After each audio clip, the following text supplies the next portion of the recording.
ایمان کی دعوت اٹھے اور ایمان کی سرفرازی اور غلبے سے پہلے جتنے لوگ اٹھتے جائیں گے ایماندار سب جنت کے خوشخبری سنتے جائیں. ایک وجہ تو یہ ہے دین کی اصلی دعوت. دوسرا معاملہ یہ ہے اللہ کے بندوں کہ آج جو مسلمان سمجھتا ہے کہ ہم دیندار بھی ہیں ایماندار بھی ہیں پھر بھی ہمارے غلام ہے ذلت میں ہے. اس کے معنی یہ ہے اللہ نے جو وعدہ کیا تھا کہ اگر تم ایماندار ہو تو ہمیشہ دنیا میں بھی غالب رہو گے تو اللہ کا وعدہ یہ سچا نہیں تھا. تو ایمان یہ قرآن سے اعتماد اٹھ گیا ہے. اب اگر ان کے سامنے کھول کر ان کے سارے بزرگوں کی اس کے اوپر یہ آج قائم ہے قرآن و حدیث کا دین ان کے اندر قائم نہیں ہے وہ دکھایا جائے کہ یہ خالص کفر شرک ہے.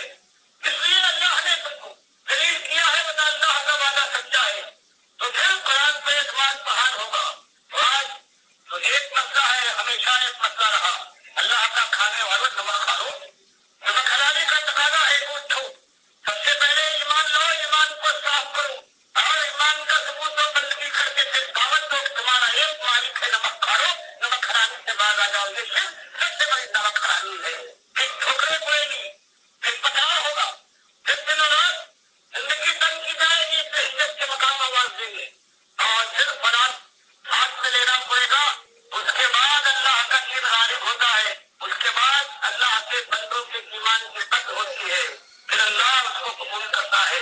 اللہ وہ دل لائے اور نامرضی کا یہ دین نمک خرابی کا یہ دین جہاں 11ویں ہو رہی ہے کسی کو پکار اور لگا ہوا ہے کسی کی زبان سے نہیں نکلتا کہ مجھ کو کتنے کعبے تم نے بنا لیے ہیں شوق سے کھڑے ہوئے اس شرک کی قوالی کو سن رہے ہیں جہاں عورتیں تک آ کر گاتی ہیں. تو یہ امت کا حال ہے اور یہ سمجھتے ہیں کہ ہم مسلمان ہیں اور وہ اندرا کا جو ملک ہے یہ ہندو اور کافر سے ہے. پھر سمجھ میں نہیں آتا کہ ان کے بستروں پر ہماری آبرو 40 سال سے کیسے موجود ہے. بات یہ ہے وہ دوگلے تو نہیں ہے کہتے ہم تم مہاراجوں کو پوچھتے ہیں کہ ہم کافی سے اعلان کے ساتھ اور یہ دوگلی امت اللہ اس کو معاف کرے پروردگار مجھے اور سمجھتے سینے پر پاؤں ہو جھلکنے لگے تو بوٹا نہ ہو روکنے کا. اب اس کے قسم کا یہ راہ کھل جائے اور پھر یہ لاشا اس میں اتار دیا جائے پھر لوگ بند کر کے چلے آئے کوئی خیریت کو بھی نہ پہنچے. پھر اللہ نے راج کرے پھر کیلوں مکڑوں کی گزش ہو پھر چند دنوں میں یہ رات باقی نہ رہے اور یہ حرام اور گیاری کا نعرہ لگانے والا وہ بھی سڑ جائے. یہ پھر بھی گیاری کھانے والا ہے اس کی آنکھیں پھٹ کر باہر نکلی. اس دن کا خیال کیجیے اور پھر اللہ کی بارگاہ میں پہنچنے کے بعد جب مالک کے یہاں یہی سوال ہوگا تمہیں اب مانا تھا کس کو تمہیں اپنا الہ مانا تھا. اس وقت کا جواب چھوڑ دیجیے ایک ہی مسئلہ ہے اللہ سوچنے اور سمجھنے کا پھر پہلے موقع دے کہ سوچنے اور سمجھنے اور پھر تلافی کا موقع ختم ہو جائے. اللہ مجھے بھی توفیق دے اور سارے سننے والوں کو. ایمان ان کے مالک کا معاملہ ہے ان کے رسول صلی اللہ علیہ وسلم کی پکار ہے ان کے صحابہ کا یہ انداز تھا اس کو آج بدل ڈالا گیا ہے. تو ہم یہاں پہنچے ہیں اور اس کے بعد ہمیشہ جہنم میں جانے کا خطرہ ہے. اللہ سب کو بچائے. یہ مجاہدانہ اور مخلصانہ آواز ہے ڈاکٹر مسعود الدین عثمانی رحمۃ اللہ علیہ کی جو 20ویں صدی کے آخری حصے میں یہ توحید کی دعوت انہوں نے اٹھائی ہے.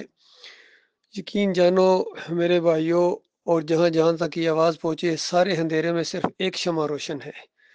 باقی سارے شرک کے اندر بہ گئے وہ بریلوی ہوں دیوبندی ہوں اہل حدیث ہوں سلفی ہوں ڈاکٹر اسرار کی جماعت ہو یا مودودی صاحب کی جماعت اسلامی ہو سب کے اندر شرک ہے. کسی میں کم اور کسی میں زیادہ پایا جاتا ہے اور شرک کی وجہ سے آج امت مسلمان کو مارا جا رہا ہے پوری دنیا کے اندر ذلیل و خوار. اور مرنے کے ساتھ جو آگ لگنے والی ہے وہ بجائے نہ بجھے گی. اس لیے ڈاکٹر صاحب امت کو یہ خالص پیغام دے رہے ہیں کہ دیکھو آج جو پوری دنیا میں تمہارا یہ جو پایا جاتا ہے اسلام یہ وہ والا اسلام نہیں ہے جو قرآن و حدیث کا اسلام ہے. یہ آج نہیں مولویوں اور پیروں اور صوفیوں کا اسلام ہے تمہارے اندر. تمہارے اکابرین جو شرک کے اندر لت پت تھے سارے صوفی یا اعلیٰ حضرت ہوں یا ابو لالا ہوں کسی کے اندر بھی ایمان خالص نہیں تھا توحید نہیں تھی. اور جتنی بھی یہ تحریکیں اٹھی ہیں مسلمانوں کی یہ اس وجہ سے ماری گئی ہیں کہ ایمان خالص کے اوپر انہوں نے فوکس نہیں کیا ہے. اگر شروع میں تھوڑے سے آئے بھی ہیں تو پھر اس کے بعد دباؤ پڑا ہے معاشرے کا یا انٹرنیشنل یا کوئی اور مفادات کی وجہ سے پھر یہ انہوں نے اپنا رخ بدلی کیا ہے تب یہ مار پڑی ہے.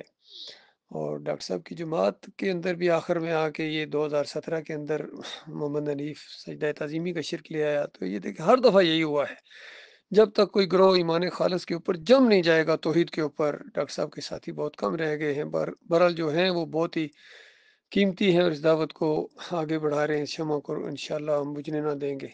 اللہ تعالیٰ غور و فکر کرنے کی توفیق عطا فرمائے، اور جہاں جہاں تک یہ آواز پہنچے وہ ہمارے قریب ہونے کی کوشش کریں تاکہ منظم ہو کے اسی بنیاد کے اوپر یہ انشاءاللہ دوبارہ ہم منظم ہو رہے ہیں الحمدللہ.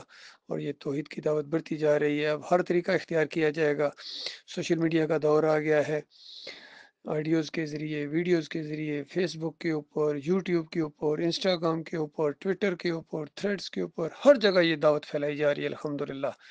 اور یہ تبدیلی آ رہی ہے الحمدللہ.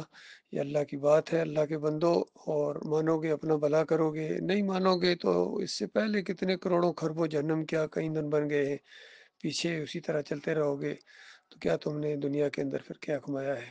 تو یہ ایک موقع ہے، یہ موقع اگر ہاتھ سے نکل گیا دوبارہ موقع کبھی نہیں ملے گا.